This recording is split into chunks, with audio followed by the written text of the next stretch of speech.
Bismillahirrahmanirrahim. Assalamualaikum warahmatullahi wabarakatuh.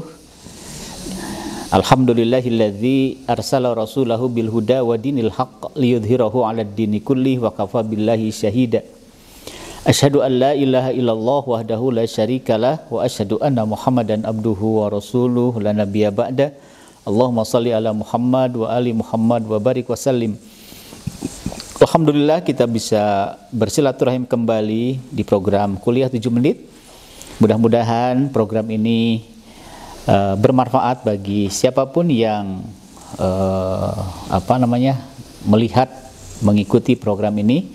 Mudah-mudahan program Kuliah 7 Menit selama bulan Ramadan ini berjalan dengan baik dan ada manfaatnya bagi kita semua.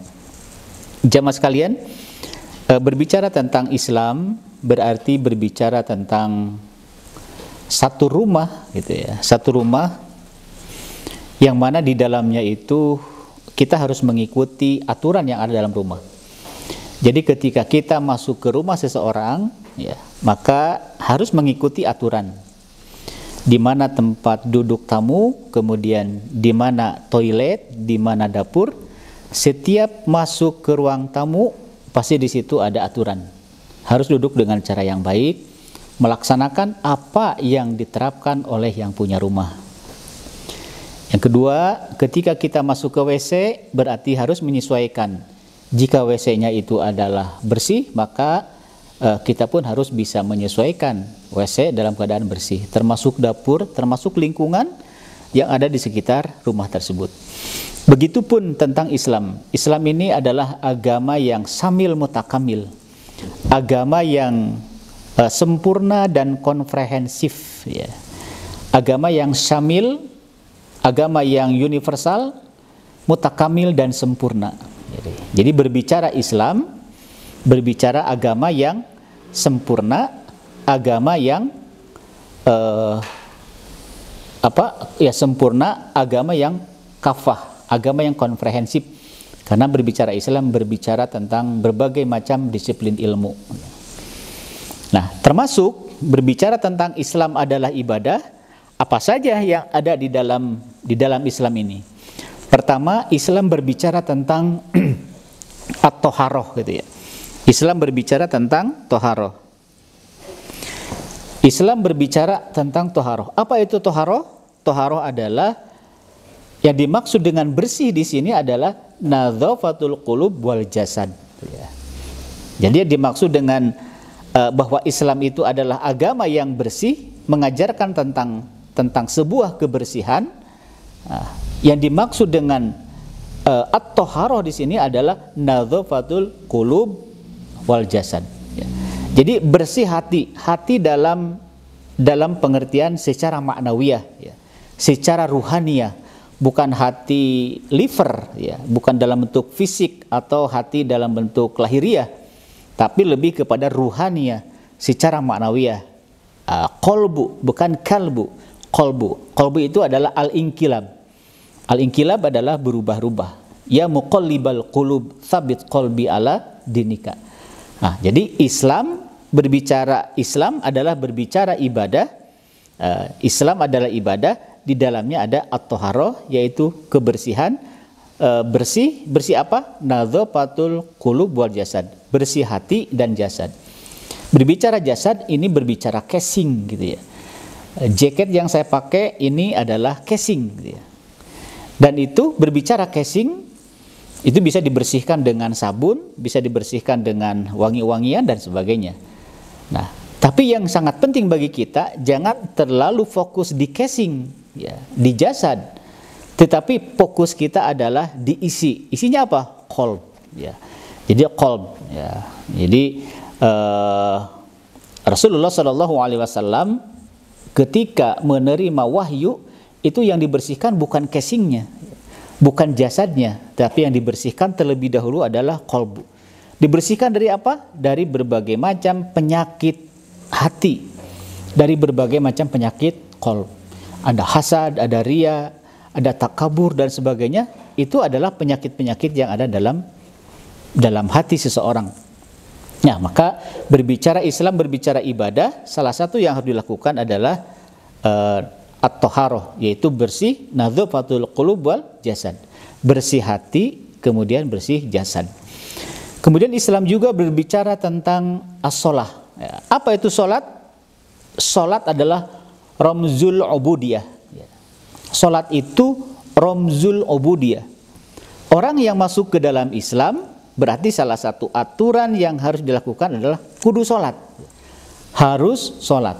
Karena salat itu sebagai lambang penghambaan. Ya. Jadi kalau ada umat Islam yang tidak salat, belum menerjemahkan bahwa dia melambangkan dia adalah seorang muslim. Padahal sholat itu adalah ramzul ubudiyah, sebagai lambang penghambaan seorang muslim terhadap Allah Subhanahu wa taala. Ya. Jadi sholat ini juga sebagai kalau di dalam oleh-oleh Isra Mi'raj itu kan relasi vertikal. Jadi relasi vertikal itu ketika Rasulullah diperjalankan dari Masjidil Haram ke Masjidil Aqsa langsung ke Sidratul Muntaha. Perjalanan vertikal ini salah satu oleh-olehnya adalah melaksanakan sholat. Dan Rasulullah di Sidratul Muntaha berjumpa dengan Allah. Nah, bagi kaum muslimin, mi'rajnya kaum muslimin adalah sholat.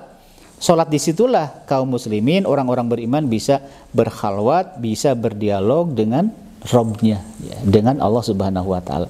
Kenapa? Karena sholat itu sebagai ramzul ubudiyah, sebagai lambang penghambaan seseorang. Kemudian yang ketiga, Islam al-ibadah, berbicara Islam, berbicara ibadah, maka dalam Islam ada doktrin saum, gitu ya. Saum itu sebuah doktrin yang harus dilakukan oleh umat Islam. Ketika seseorang masuk ke dalam Islam, dia harus mengikuti aturan-aturan atau doktrin-doktrin yang ada dalam Islam. Kudu zakat, kudu haji, harus sholat, harus bebersih, dan sebagainya. Itu kan doktrin yang harus dilakukan. Apa itu saum? Saum itu adalah intinya dobitun nafs. Jadi mengendalikan atau pengendalian diri. Mengendalikan dari hawa umutaba. Mengendalikan dari hawa nafsu. Ya, itu saum, dan mudah-mudahan saum kita tahun ini adalah mampu mengendalikan bisikan-bisikan syahwat, bisikan-bisikan hawa nafsu. Apalagi kalau sudah masuk saum ahli tarekat. Saum ahli tarekat itu adalah mengimsakan indera lahir dan mengimsakan indera batin. Jadi kita imsakan lahiriah kita, tahan, ya. Sebagaimana Maryam al-imsak anil kalam, menahan dari berbicara. Berbicara dari yang tidak baik, mendengar dari tidak baik, melakukan dengan tangan dari tidak baik. Apalagi misalnya mengimsakan indera batin, berhubungan dengan kolbu, berhubungan dengan batiniah kita. Kemudian Islam juga mengajarkan tentang az-zakat, ya. Apa itu zakat? Zakat adalah al-adalatul ijtimaiyah, ya. Berbicara Islam, berbicara ibadah, maka dalam Islam ada doktrin az-zakat, ya. Bagi jamaah sekalian yang akan menitipkan zakat itu sudah bisa mulai dari awal Ramadan, gitu ya. Dari awal Ramadan, dari sekarang bisa menitipkan zakat fitrah, zakat mal, zakat profesi, zakat rikaz, atau zakat-zakat yang lainnya, gitu ya. Bagian dari zakat mal dipersilakan untuk menitipkan di pondok pesantren Al-Quran Babu Salam, di Yayasan Pesantren Al-Quran Babu Salam. Jadi berbicara zakat ini berbicara tentang Islam al-ibadah. Dan yang terakhir, Islam al-ibadah, Islam itu adalah ibadah, maka dalam Islam ada doktrin haji, ya. Jadi melaksanakan ibadah haji. Tujuan haji itu adalah sebagai at-tadhiyah. At-tadhiyah itu sebuah pengorbanan. Kenapa? Karena berbicara haji ini ada hubungannya dengan sebuah pengorbanan. Perjalanan Ismail, perjalanan Ibrahim, banyak pengorbanan yang harus dilakukan oleh orang-orang yang ibadah haji. Bahkan dalam perspektif sejarah kita bisa melihat bagaimana sebuah pengorbanan yang dilakukan oleh Nabiullah Ibrahim, yang dilakukan oleh Nabiullah Ismail. Kemudian haji itu adalah sebagai wihdatul ummah, sebagai kesatuan umat. Kenapa? Karena dari seluruh dunia pada bulan haji itu mereka berkumpul di Masjidil Haram, mereka bertemu, itu adalah bagian dari haji. Dan haji itu adalah bagian dari al-Islam, al-ibadah. Mudah-mudahan kita bisa memahami Islam, bahwa Islam itu adalah agama yang kafah, bahwa Islam itu agama yang syamil mutakamil, Islam itu adalah agama yang sempurna dan agama yang komprehensif. Shadaqallahul azim. Assalamualaikum warahmatullahi wabarakatuh.